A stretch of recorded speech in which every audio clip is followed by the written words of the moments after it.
Mungu wao. Bwana Yesu asifiwe sana. Amen. Kwa sababu ya kumshika amri za Mungu. Kwa sababu walikuwa wanatii maelekezo ya Mungu. Wanasema wakiwa katika nchi ya ugeni walikuwa wakipewa kwa kazi kufanya, wanafanya kazi vizuri zaidi kuliko hata wenyeji. Mwisho wa siku tunaona Yusufu anakuwa waziri mkuu wapi?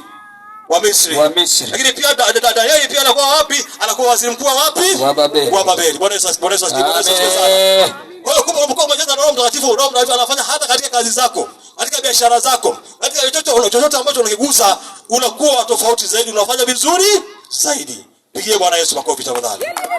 Kama kwa unatamani roho ya kuwa bora zaidi, kuwa the best in each and everything you do, kuwa the best. Mwambie yako be the best. Mwambie jirani yako be the best. Mwambie be the best. Be the best. Mwambie mama pale be the best.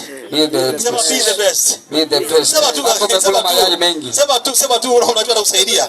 Be the best. Mwambie jirani yako. Kama ili uweze kuwa be the best, kama unakuwa bora zaidi katika mambo unayofanya, unakuwa tofauti, lazima ujazwe na Roho Mtakatifu. Bwana asifiwe. Amen. Danieli pamoja na kama walikuwa ugenini na Yusufu, Mungu akawatofautisha kutoka mtumwa wa kawaida kwa waziri mkuu. Sio jambo la kawaida. Pigie Bwana Yesu makofi tafadhali. Amen. Pigie Bwana Yesu makofi tafadhali. Amina. Sifa ya ngapi sasa? Tunaenda sifa ya ngapi?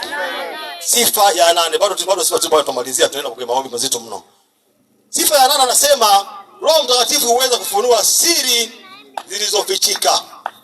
Bwana Yesu asifiwe sana. Amina. Bwana Yesu asifiwe sana. Amen. Bwana Yesu asifiwe sana. Amina. Ukisoma ile Daniel sura ya 2 mstari wa 17 hadi 24, lakini pia Mwanzo sura ya 41 25 hadi 32. Naona kuna watu wanaandika basi nene taratibu. Daniel 2 Daniel sura ya 2 17 hadi 24. Mshaandika. Halafu kuna Mwanzo 41. Mwanzo 41 25 hadi 32. Umeshaandika? Mwanzo 41 25 hadi 32. Sehemu hizo ukisoma na sasa ngoja nikwambie. Ukiwa majeza na Roho Mtakatifu sawa, utakuwa unaona vitu vingine ambavyo watu wengine hawezi kuona. Bwana Yesu asifiwe sana. Amen. Unaona mtu mko ofisini, si ndio? Au unafanya kazi sehemu moja, si ndio? Amina. Unashangaa mwenzio kila ikitokea jamaa unashangaa anabuni kitu mpaka unashangaa. Huyu jamaa amefikiriaje huyu jamaa? Ni nini? Ni Roho Mungu anafanya nini? Anamuonyesha. Anafanya vitu ambavyo watu wengine hawezi kuvifanya. Bwana asifiwe sana. Amen. Ukisoma hivi vitabu vya Danieli na Mwanzo ni kwamba mfalme anaota ndoto.